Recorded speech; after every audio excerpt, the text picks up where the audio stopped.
And good evening. This is the Elliott Wave update for the NASDAQ 100 and the S&P 500 for Tuesday, October 18th, 2022. Wow, just when you thought you had something all together and the market was finally going to follow through on what appeared to be a completed pattern, we get an earnings report that just sends the market up through the roof. So let's kind of try to take a deep dive into the NASDAQ and then again into the S&P, taking a look at what actually took place today, what we can likely expect for tomorrow, and what the market can do, but would then break a pattern, which would shift a lot of things that I don't quite see yet. So let's start with today. We did end up having a fairly strong open. We got up to 11,432. Actually, it was 11,431.75. From that level, the market began to sell off, and then it started to intensify, and then it started to intensify again. So in all, the market went from being up, I believe it was close to 200 or 300, to being down on the day. So it dropped from 11,432 down to 11,081. And that all took, let's see, 1, 2, 3, 4, 5 hours. So pretty much, most of the day.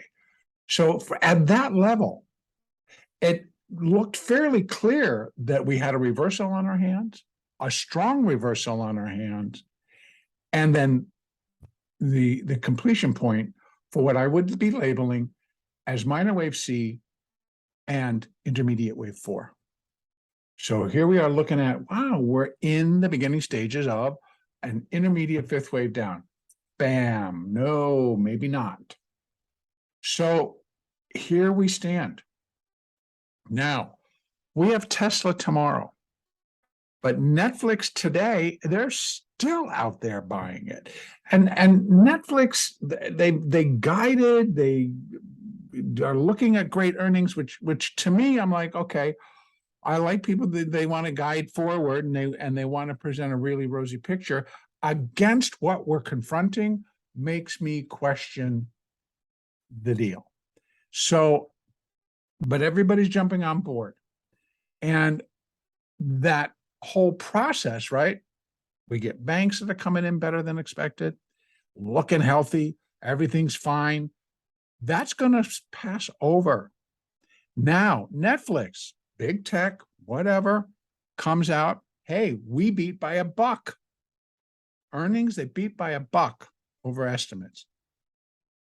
Then we just take off. The stock was actually down 4 prior to the earnings. It's finishing up above 275 and continues to trade before we move into the Globex session. Well, that started to bring up everything else. And suddenly we see that Apple puts back another 60, 70 cents. We see AMD come up. We see Amazon gain 2 off of its close. Oh, if it worked for Amazon, if it worked for Netflix, it's got to work for Amazon, et cetera, et cetera, et cetera. Google up 2. Metaverse, these are from the close. Metaverse up 2.5 off the close. Microsoft up 3 off the close. So this follow through is like really kind of getting everybody a little bit, what do we need to do? Maybe we shouldn't be so negative. And they start to come in. We have a very nervous market. And you know how we can see that? Via the VIX. Now, I noticed that after hours, the VIX ended up slipping back below 30. Now, that's going to give another little boost to the buyers. Oh, look, volatility is coming down. Whoo. But I want people to understand how I'm kind of looking at volatility. If we just take for a moment, and let me just take a break from what we're talking about here with the NASDAQ. Let's just include a little conversation on volatility. Volatility is exactly what you say. Volatility, speed. It's the speed at which a market will disperse or move.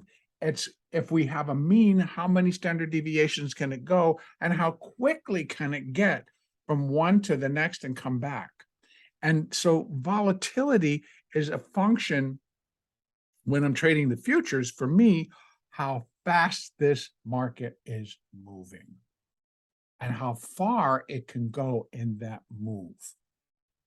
That's how I'm interpreting volatility. Now, if you're an options trader, volatility then translates into we've got the speed of what a market can do, but at the same time, because there are options being traded on that underlying, that it is in how much premium gets put in. So when we talk about the fear index being the VIX is the fear index. So the higher is that the fear is that the market's going to, what they believe, that the markets are going to go down. No, that's not necessarily true in the way I'm viewing it, because what it really is telling us, they're going to move fast. Whatever they're going to do, they're going to go up and down and they're going to do it really quick. Well, that's exactly what we've been having since last Thursday. Since we got the CPI and the reversal off of that CPI revelation of greater inflation, et cetera, was amazing. Well, then we got a Friday, a reversal. Then we got another, a reversal. And then we see today, a reversal. And then we get another reversal. So that's keeping the volatility high.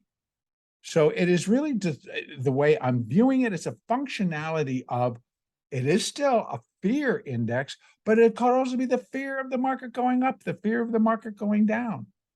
So it really becomes a function of like, where are you seeing premium? If you're an options trader, even if you're not, you should be able to go over and figure out intrinsic value of an option against the underlying, and then how it's actually priced and what people are paying. When the calls have a lot of premium, fears that we're going to go up. When the puts have a lot of premium, fears that we're going to go down. So I'm sure it's shifting real quick. So now leaving that, I don't suspect that that's going to sit and keep going down. I really do not. That I think is just somebody marking it and pushing it there, because I think it flips right back above 30, because it yesterday it was trying to close below 30 and somebody walked in the end of the day and ended up closing above 31. So stranger things, but that just kind of tells you what we got going on in our marketplace right now. We have a lot of what I could term as confusion, as fear of what really is going to happen. We've got narratives about the Fed has to pivot now. Inflation is definitely done. It's receding. No, it's not. It is not. No matter, whatever they're telling you, it is not. There is no evidence. And to get on to the networks is, as I've been told, bearishness doesn't sell airtime. Bullishness sells airtime. So moving beyond all that, I'm done. No more comment. Getting back here to the NASDAQ and the S&P. We still may have seen the high of this C wave at today's high. But for that to stay in place, we have to turn pretty quickly and just start going down again. Now, I expected that the market would continue to move up. We'd pull back, and then we make another shot and try to get up here. I was looking for it to get to that 0.382. That's the normal retracement. We actually have additional resistance way up here at 11,730. So yeah, we still got upside potential. But if I had to count this, it's going to get really bizarre, because pullbacks inside were normal. This is big. This is big. If it's a 4, to what?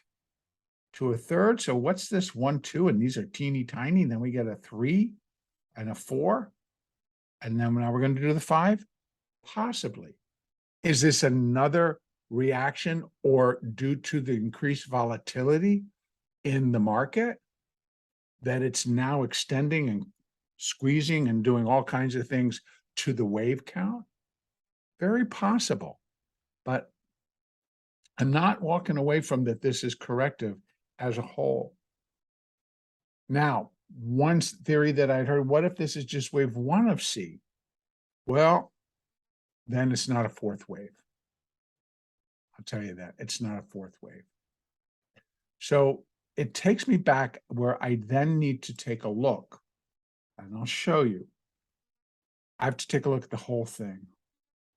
Because if this comes up, right, there is intermediate wave one. And intermediate wave one bottomed, let me go over and just make sure I've got this right, at 11,930. Okay? And actually, it's a little bit different. It's 11,921. So the market, this fourth wave cannot go above 11,922, I'll call it. Can't really go above 21. And if it does, it invalidates the count because it breaks a rule, an Elliott rule, that the fourth wave cannot overlap the price territory of the first wave unless we're in a triangle. I don't see a triangle. Diagonal or otherwise, I do not see a triangle. So I'm going to continue to hold within the context of an intermediate fourth wave, because I don't want to go back and start having to fiddle or fool around with what all of this was or could be. Now, I've gotten a lot of people that are saying, well, you know, if this all works out to be just 3 down, then it's an ABC, then it is still. We're going to have a intermediate C wave within the primary B, which we've kind of been trying to declare is over for quite some time. And we keep getting hints from the market that it is. So difficult market right now. And folks, I've been doing Elliott Wave for 35 years, and I've been trading for 40, over 40. So when I'm saying it's a difficult market, it is. So don't get wrapped up in that you can't figure it out, or what the heck is going on. You are not alone. The way we're seeing large firms and market makers and other traders switch and flip positions, it's wild. And it just goes along with, number one, the degree of a corrective phase that we're in. Right? In my lifetime, I've never been in a super cycle wave 4, because the super cycle wave 3 for my entire lifetime was the wave count in force. So all my history is not within super cycle wave 3.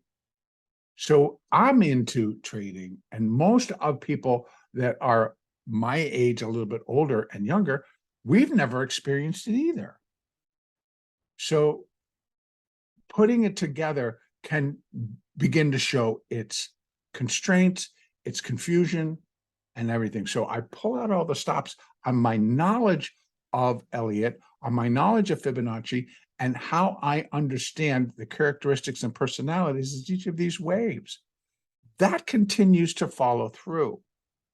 Fourth waves are often early. So in other words, what I'm saying is you're jumping in early. You know, they think we got a big bottom, which we did here, which we did get confirmation, which got all these signals from and every pundit on every television show beginning to talk about bottoms are in, buy. You know, Fed's going to have to pivot, buy again. And so that just produces what we got going on. Now we got earnings. And what they've been expecting is bad news from the companies instead of what's coming out as tepid. Bank of America, we lost money, but we're under control. You know, Goldman Sachs says something else. JP Morgan warns of a major recession coming, but we're okay. We're okay. We got plenty. We're doing well. We're well financed, et cetera, et cetera, et cetera. So the only one that didn't come out so good was Morgan Stanley. And they've decided, well, we're going to rally that one $2.30 today. So confusion, flipping around, everything is quantitatively traded. Quantitative means computer algorithms. Push a button, it does what it said. Send it out to Scour, it's going to find the trades.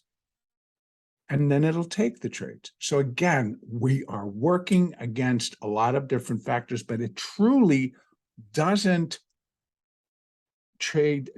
change the basis of Elliott wave, because all of those algorithms are programmed and coded by human beings. The trades are still human beings moving in and out of the market, human beings making the decision to buy or sell. Whether they're all doing it by computer, including me, but I'm the one that's going to make the decision. I'm the one that's feeling either panic or God, I'm rushed or I'm missing out. So all of the emotional stuff remains, and that's what keeps Elliott wave intact. Okay, so opening this up, if we look at our daily chart, that it actually, it's not telling me anything different. It's pretty clean. So on the daily, it's just crossed the 20 today and basically did not close above the 20. It got above it early, made that new high, and zipped right back below. It did not close above it. Kind of a bullish bar, but it didn't close above that 20. So a break of the daily 20, didn't happen. Not a complete. It got above it, closed below it. So it tested it. It broke it, but rescinded. So if that stays in place and we start to turn lower again, well, let's go back down to that hourly chart. Let's open it up. So I can let's take a good look inside. And I've gotten a couple of requests to really zoom. So I'm going to open this up so we can see. Remember, A, B, C, this is A of B, A of the, intermediate wave 4, minor wave A of intermediate wave 4, A, B, C, minor wave B of intermediate wave 4, and we're in a C wave. At best, I can go 1, 2, 1, 2, 3, 4, 5 of 3, 4, 5. That's why I would still put a 5 up there. Then we get 1, A, B, C, 2. 1, A, B, C, 2. That does suggest we turn lower.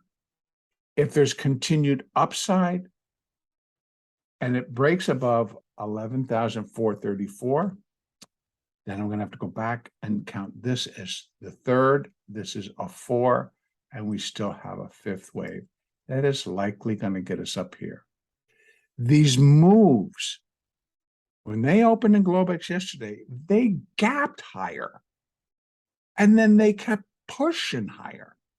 We were up 100, 200 points within the first hour of Globex without Asia, without Europe. So this may continue.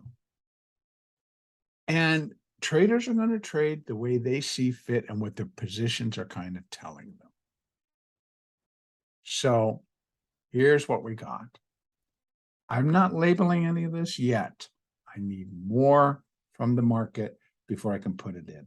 But here we have the 50. This is an hourly chart. The 50 EMA got above both of the 200s, the SMA and the EMA. The SMA actually crossed below the EMA, which in my mind tells me, wow, we're going down. But it kind of stopped, and now it's going flat. The 20 been broken. The 4 and the 8 have been broken. The 4 and the 8 hooking. The 4 is definitely, the 8's trying. So things are not looking too bad for continuation to the upside. Here's what I'm going to encourage us all. Don't turn your nose up at Elliott wave just yet. It's not that it doesn't work. It does work. We're going to continue to count it. When the count becomes invalidated, it's just a matter of figuring out what it is, but it is still has that power to show us where a market can go. I will work out telling you where it becomes invalidated, and then we will be looking for much higher levels. Is this the possibility of being the end of that intermediate B wave within the primary B wave? Could that possibly still be there? I can't say definitively one way or the other, but there it sits staring us in the face. So we as traders, because of the volatility, because of the speed of these moves, because of the intensity of the moves, need to stay fluid, need to stay more with the ability to move in and out and shift and go with the flow, go with the market. It's when we decide to fight the market, or when we try to fight the market, it's going to get us in deeper trouble. If you're in a position and you suddenly get a turn and you're trying to determine, do I need to get out? That's your brain telling you, yeah, go ahead and get out. When you're starting to look at a market and say, for example, you were short and suddenly it starts to fly, you're like, well, I wasn't looking for it to go that high. Get out. The last thing you need to do is to hope and win in a prayer. I hope it goes down, or it looks like it'll go down, because your brain will take you anywhere you want to go. You just want to turn. You don't necessarily have to turn and double play. You just need to get out so that you can look and see. You'll make some more money, but then you get out because now you need to look and see. This was powerful, hands down powerful, and it happened after the bell. Nothing you can do about it. It's real. It's on the chart. It's done. So what can I look for? Right now, the way that Netflix is trading, the way that I think that a lot of these other stocks are going to start to trade again, they're going to push it up. Here's where it gets above that high. 11,432 would be the break. Here's your next level. We have resistance, right? Previous fourth wave.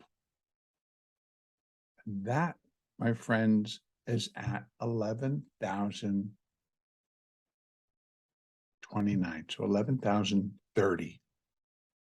Now here, let's take a peek.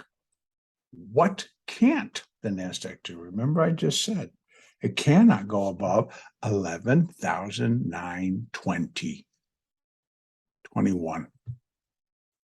If it breaks that level, then it's invalidating this count. And I'll deal with it should it happen. These moves have been so weird. This one was weird, right? This one got it all worked up. If this was 1 and this is 2. What's that then? Another 1, 2? Very possible. And we want to go back to that count. 1, 2, 1, 2. If it is, falling off a cliff is next. Does that seem like it's going to happen? The way they're leaving it, I wouldn't think so. Could it? Yes. That's the other point. Don't get so bent out of shape if I'm saying that the possibility does exist. We have so many things going on in our country and around the globe that could upset the cart, that could upset the market and turn it on its ear. I'd use another word, but we're trying to be user-friendly here. And kill it, and drop it, and annihilate it. There's that many serious things happening. So play along. Again, as a day trader, yep, the turns were wicked. And yep, again, I didn't necessarily catch it right away because I was still looking for more upside. But once you get it and you're getting out of a position and you can take a step back and continue to trade, it was very profitable. on the way up and on the way down. So stay clear and trade. Trade what's in front of you. Trade the price action. Use the moving averages. Use the Fibonacci. Use the Elliott. If we're using the Elliott and it invalidates a trade, if it invalidates the move, you'll know what to do. So that's why I'm saying it's there. Use it. We'll figure it out later, but don't get stuck. Don't let that upset your cart to where you are immobilized. We need to keep trading. That's what the market does. It keeps trading. Change your mind, get back in the saddle and keep trading. Okay. So for tomorrow, in all honesty, I am thinking we're likely going to have some additional upside. But again, I don't know what they'll do overnight. Stranger things. Those look pretty good, right? That looks like I put a C there, put a 4 there, 1, 2, ball, boom. I would think maybe that's a possibility. But if we continue to go up, we're going to finish still maybe this 4. So again, like I said yesterday, when it's over, it's going to slide. It slid, but then it stopped. And that was a good slide, by the way. 300 points is 300 points. It's pretty quick, and it did it real fast. And they were pretty intent. I'm pushing. So we'll see.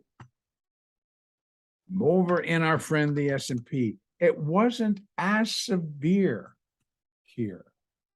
So it's S&P that actually, and I wanted to start with the NASDAQ because I wanted to give you the difficult one. Here, it looks much cleaner that we probably will flip and go back and go up to 3804. NASDAQ already did it. S&P didn't. Beyond that, remember that we do have this level, 3820. And we have additional resistance, 3820, 3822, 23. Then we have 3854. Now let's review again where the S&P can't go. 3880. The low. 3883 is the low of wave 1. Wave 4 cannot cross it. So if we start heading up towards 3854, it's going to make us nervous. But again, play it. There's plenty of trading. Volumes are back, folks. Volume is back. There's plenty to do in the options, in the futures, in the options on the futures, in individual stocks. Because guess what? As we progress through this week, we have a monthly expiration on Friday, and it's in October. And guess what? Tomorrow, October the 19th. Wouldn't it be appropriate? Because on October the 19th, 1987, I know I'm old, but I am. We crashed. It was the great crash of 87. And trust me, we have seen the Dow move 500 points many, many, many times, way more than that. But the Dow was down 507 points in one day, and we were all exhausted, blown away, and like, oh my God, the world's coming to an end. Seriously. We've come so far since then. So just keep all of this in mind when we're trading. So what can the S&P, what can we kind of look for in the S&P here? What we can look for is it could continue to go up 3808. From here, that's $50. That's a nice move. We're getting bigger moves today, these past few days. But maybe we'll just get back to doing something a little bit more normal and more mundane and calm tomorrow, and we'll only get up to 3808 or 3820. Finish this thing, turn around, and start nosediving like we did. This was What prompted it? Well, they started to sell the dollar. They started to break down the bonds. So again, outside influence into our market continues. We have so much going on. It's not making it any easy. So stay on your toes, stay focused, keep a good mindset. Please, if you don't have trade rules, design them. These are the days when it's really important. Know what your trigger is, where you're getting in, what your target is now that you're in that trade, and please always have a point where you will get out of that trade when it becomes invalidated. And what I mean by that is if the trade is not going to do what you're looking for it to do, why hold on? You're picking a point where your stop loss is going to be. Keep your losses small. Let your winner's run is the saying, but you need to constantly be making more than you're losing. You will have losses, folks. You will have losses in any market. I have losses daily, but I don't stop. I keep going. You can trade. So you're using good risk management. You're not really going to blow out your account with your losses, but if you're stacking up a loss and now you're down $1,000, you have to think to yourself, can I make $1,000 balance of the day? You could, but you better have your mindset screwed on tight. That's why I say you need to kind of get out at a level that's going to be easy for you to make back and then some.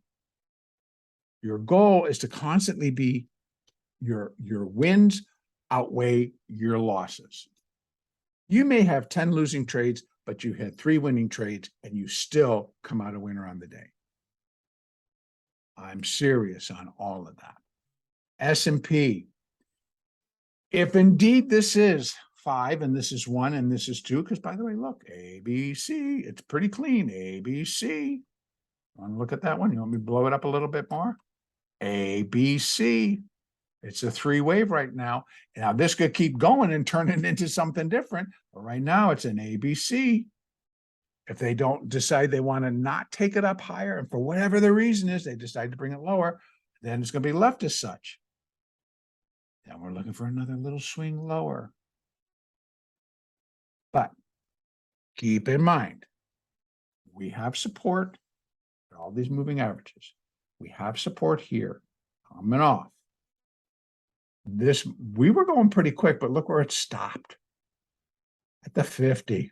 I was like, hey, go through it, go through it, go through it. It's like, no. So 37.80 would be a good completion point. This could stay in ABC all the way up there and just make it flat, right? 3 down, 3 up, come back down. Give us more time to think about it. That's our next resistance. That is where wave C would be equal to wave A, which is, by the way, one of the most common between a B and a C. I mean, between an A and a C, excuse me. And then we have those additional levels of 38.20. That's not an impossibility. So we'll see. Keep focused, keep open, remain fluid in your trading. Many times, if you're catching these moves, you're doing really well. I have one subscriber, and I think that she's probably really developing into a superior trader because she sees things, and now she's fine-tuning some things. It's really cool to watch, but stay engaged with the market. Don't let the market overwhelm you. That's when you can't see it anymore. Market's always going to tell us. Trade what's in front of you. These were tradable, beautiful moves. So were those, so was that, actually, and so was that. I'm going to leave it right here because I don't want to go on too long. These get to be too long. So understand, it's all in play. We're going to keep trading. There's so much money flying around. Go in and grab your little part. and be happy and come back tomorrow. We just want to be able to come back each day and to keep trading, keep trading, and keep trading. I don't want the volatility to go away. I don't want all the speed and the ups and the downs to go away. I just want to be able to grip my grips on them and go in and participate. Okay? We will. Have a great evening. Our next update will be on Wednesday, October the 19th, and I love the day. Let's see what happens.